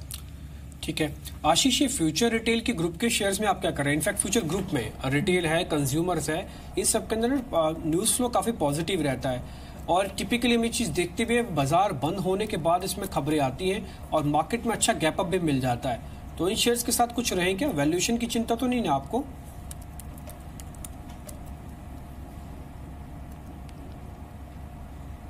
यहाँ पे इनफैक्ट देखें तो उनके ग्रुप में करीब 4-5 स्टॉक लिस्टेड हैं और जो बेस्ट परफॉर्मर है वो फ्यूचर रिटेल ही पिछले कुछ समय से रहा है। आप फ्यूचर कंज्यूमर हो या फ्यूचर मार्केट नेटवर्क हो या फ्यूचर एंटरप्राइज हो, सभी ने अंडर परफॉर्म किया है। तो मेरा मानना है कि ओवरऑल ट्रेंड नहीं दिखना चाहिए। इंडिविजुअल स्टॉक स्पेसिफिक जो एक्शन है वो फ्यूचर रिटेल में बेटर वहीं कॉन्सेंट्रेट किया जाए। आज भी स्टॉक ने 52 हफ्ते का उच्चतम स्तर छुआ है और मेरा मानना है कि 650 इसका एक शॉर्ट टर्म टारगेट पॉसिबल है। ठीक है, जो ये आइसक्रीम रिलेटेड स्टॉक्स है जल्दी से उनको भी देख लेते हैं। आज हमने देखा है कि वाडीलाल में फिर से एक अच्छा मूव आया है, वो 4% ऊपर है और क्वालिटी जो पिछले कुछ सेशंस में भाग रहा था आज थोड़ा सा रेस्ट कर रहा है, वो एक आधा % ऊपर है। और जैसे डिम्पी ने मेंशन किया पूरा शुगर स्पेस बहुत ही बस कर रहा है और वहाँ काफ़ी एक्शन हम देख रहे हैं। ये इंफ्रास्ट्रक्चर और जो पावर ट्रांसमिशन कंपनीज है शर्मिला, उनको आप कैसे देखते हैं? हम देख रहे हैं कल्पतरू पावर में आज अच्छा मूव आ रहा है, आपको लगता है ये एक अच्छा सेफ बेट हो सकते हैं इन्वेस्टमेंट के लिए? Well more than power infra मेरा ध्यान एक्चुअली ज्यादा जो रोड बिल्डिंग इंफ्रा है उन पर है।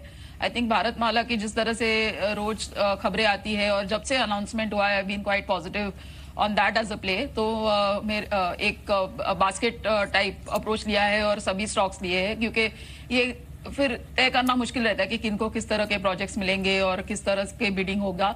तो IRB इंफ्रा, सद्भाव इंजीनियरिंग, NCC, ऐसे 4-5 स्टॉक्स की खरीद करके रखी है इस उम्मीद में कि जब इंफ्रा में ओवरऑल ये रोड प्रोजेक्ट्स आएंगे तो इन कंपनीज को फायदा रहेगा।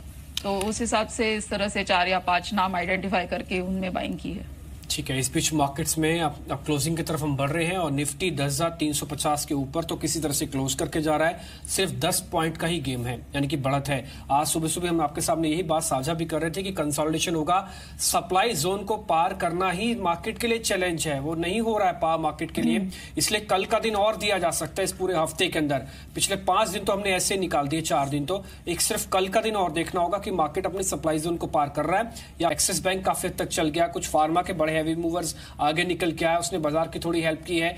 ये शेयर्स थे जो आज इंडेक्स को मैनेज करते हुए दिखे, लेकिन मार्केट की ब्रेथ अंडरटोन जिसे हम कहते हैं वो थोड़ी कमजोरी बनती हुई दिखी है। जल्दी से आज के हीरो और जीरो वाले शेयर्स भी आपके सामने रख देते हैं जहां पर अच्छी स्ट्रेंथ बनती हुई दिखी है। आज के जो हीरो शेयर साबित हुए तो कमोडिटी स्पेस से ही थे, खासकर शुगर कंपनीज के अंदर हमने जोरदार मुनाफा आज बनते हुए देखा है। स्पेशलिटी रेस्टोरेंट था एक शेयर, वो चला। प्रीशियस वायर ये चला। तिलक नगर इंडस्ट्रीज ये चला। हालांकि आज ज्यादातर लिकर कंपनीज में नुकसान था। रेडिको भी टूट गया था, यूबीएल टूटा, यूनाइटेड स्पिरिट्स टूटा, लेकिन तिलक नगर चला, इसलिए आज हीरो की कैटेगरी में आ गया, ये आज का हीरो बन गया। इसके अलावा पिट्टी लेमिनेशन आज का टुडेज ट्रेड 15% का गेन बॉस यहाँ पे आपको मिला आज। बीएफ इन्वेस्टमेंट, यूटिलिटीज दोनों चले। और मोंटी कार्लो आज सुबह सुबह हमने आपको बताया थे, ठंड के सीन भी दिखाए थे, आपको बर्फ दिखाई थी, और मोंटी कार्लो चलना था और चला। 5.5% की क्लोजिंग दे रहा हमको ऊपर के, हालांकि 9-10% ऊपर था। आज जो जीरो हुए वो था न्यूलैंड लैब, आज कमजोर हुआ। क्वेस्कॉप 800 पे इसने थॉमस कुक ने हिस्सा बेचा, कमजोर हो गया।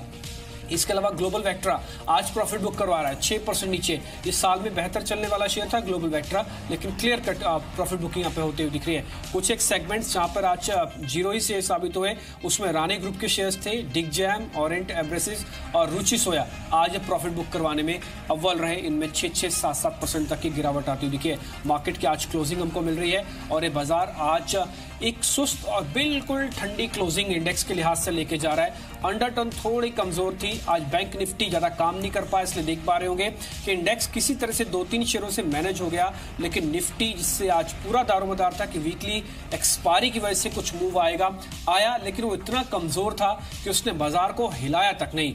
23 अंकों के नुकसान के साथ निफ्टी बैंक आज क्लोज करके गया है। कल का दिन हमको फिर से कंसोलिडेशन के हिसाब से छोड़ के गया, लेकिन आज की क्लोजिंग 1-2 महीने में और थोड़ी बेहतर हुई है। वो ये हुई है कि कमोडिटीज के शेयर चल रहे हैं मार्केट के अंदर, उन्हीं सेगमेंट्स में ज्यादा प्रॉफिट बुकिंग हुई जो पहले से शेयर्स चले, यानी कि कुछ एक शेयर्स के साथ चर्निंग अंदर ही अंदर होती हुई दिख रही है।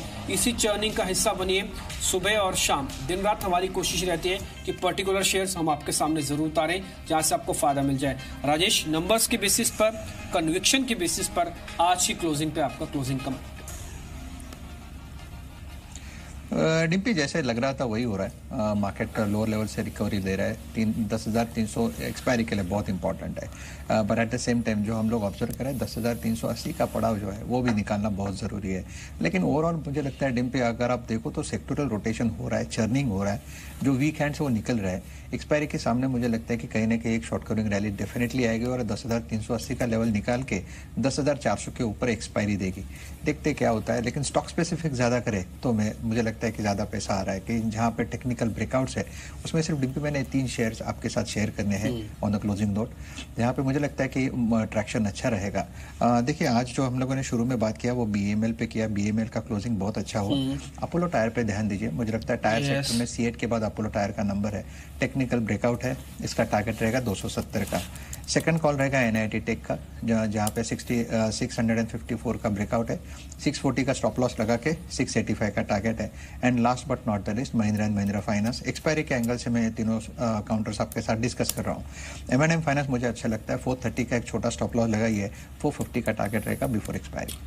ठीक है, शुक्रिया राजेश, आपने हमको सारे के सारे शेयर्स दे दिए। हालांकि मैं आपसे पूछता जरूर ब्रेक के बाद कि आज के बाजार की क्लोजिंग के बाद आपको कौन से शेयर ऐसे लगे जो कल हम जिनको सबसे पहले नोटिस करें, लेकिन आपने मेरे को पहले ही बताया। एक तो NIT टेक, इसके अलावा आप बता रहे हैं आज जो शेयर उसमें कुछ कंजम्पशन वाले शेयर्स भी हैं। अपोलो टायर्स और BEML, ये शेयर्स ने काफी अच्छा किया है। आशीष, आपके पास कुछ रिकमेंडेशंस हैं नियर टर्म जो आपको लगता है एक्सपायरी तक अच्छा रिटर्न्स दे सकते हैं?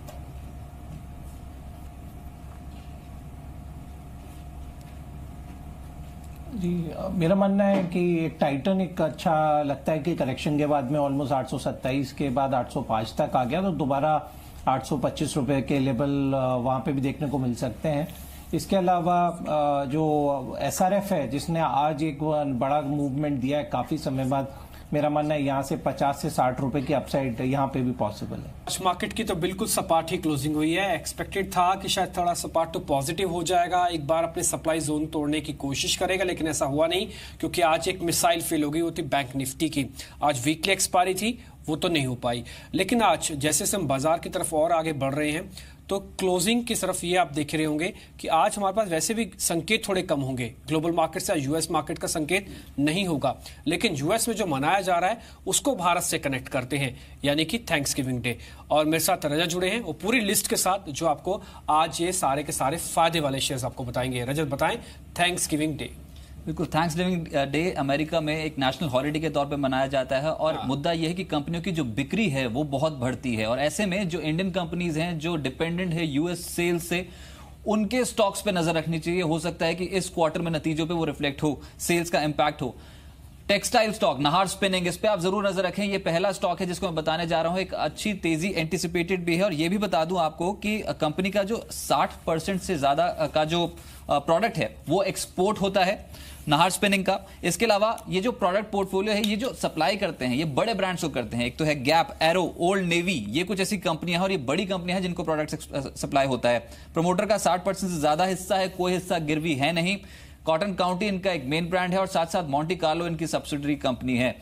अच्छा प्रोडक्ट पोर्टफोलियो है, नजर रखी जा सकती है नाहर स्पिनिंग पे। दूसरा स्टॉक भी टेक्सटाइल कंपनी ही है और ये बच्चों से रिलेटेड जो प्रोडक्ट होते हैं ना, उसमें ये मार्केट लीडर है। बच्चों के कपड़े बनाने वाली विश्व की दूसरी सबसे बड़ी कंपनी है किटेक्स गारमेंट्स। इस स्टॉक पे नजर रखें, हो सकता है रिएक्शन आता हुआ नजर आए।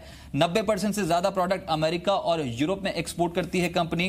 पिछले 1 साल में अगर इस स्टॉक पे पैसा लगाया, इनफैक्ट इस कंपनी का जो मुनाफा है वो 2 गुना हो चुका है और प्रमोटर का 50% से ज्यादा हिस्सा है। एफआईज का 5% स्टेक है इस कंपनी में, नजर रखी जा सकती है। साथ साथ एक और टेक्सटाइल कंपनी है वेल्सपन इंडिया, इसको अपने रडार पर रखें। देखिए हाल फिलहाल के नतीजे तो बेहतर थे ही, लेकिन आप ये देखिए कि 50 से ज्यादा देशों को कंपनी एक्सपोर्ट करती है। और इंपॉर्टेंट बात, विंबलडन जो टावल्स है उसके लिए भारत की एकमात्र कंपनी है। प्रोडक्ट पोर्टफोलियो में वाइप्स, डायपर और ऑटो सेक्टर के लिए कपड़े बनाती है कंपनी और ये बता दो कि प्रमोटर्स का लगभग 70% से ज्यादा हिस्सा है इस कंपनी में।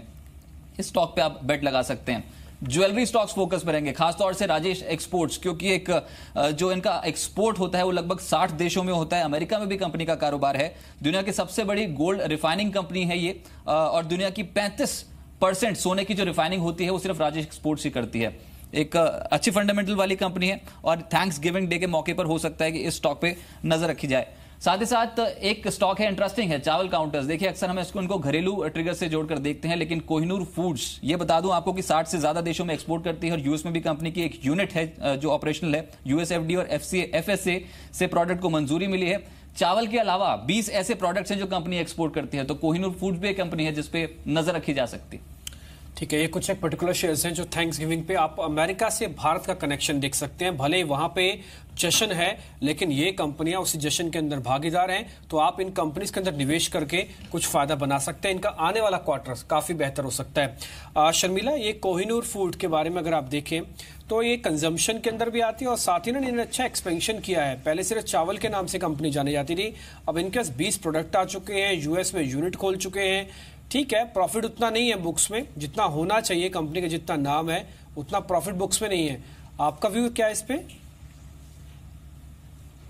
बिल्कुल, आई थिंक ये जो काफी कंपनी जिनकी बात की, ये ध्यान में हमेशा रखना पड़ेगा कि अगर आप इस तरह से लार्ज स्केल एक्सपोर्ट, खास करके टेक्सटाइल कंपनीज जो है उनके मार्जिन्स पर काफी प्रेशर आता है आगे चलकर, because none of these big retailers really pay very high margins. But I think Kohinoor foods is a differentiated model. I would agree with you. I think कि थोड़ा समय उनको जिस तरह से उन्होंने केपेक्स किया है उसकी रिकवरी के लिए देना चाहिए और मेरे हिसाब से जो नॉट जस्ट कोहिनूर बट जो राइस एक्सपोर्ट कंपनीज है उनकी तरफ जरूर देखा जा सकता है। ठीक है, अब रुक करते हैं एक और खबर की तरफ। आज सुनील मित्तल ने एक बड़ा फैसला लिया। भारतीय परिवार की संपत्ति का 10% हिस्सा भारतीय फाउंडेशन को जाएगा और भारतीय फाउंडेशन एक यूनिवर्सिटी भी खोलेगी जो टेक्नोलॉजी पे फोकस करेगी। वैसे भी भारतीय फाउंडेशन एजुकेशन में ऑलरेडी काफ़ी काम कर रही है। अब हमारे साथ संदीप जुड़ गए इसके बारे में हमें ज़्यादा जानकारी देने के लिए।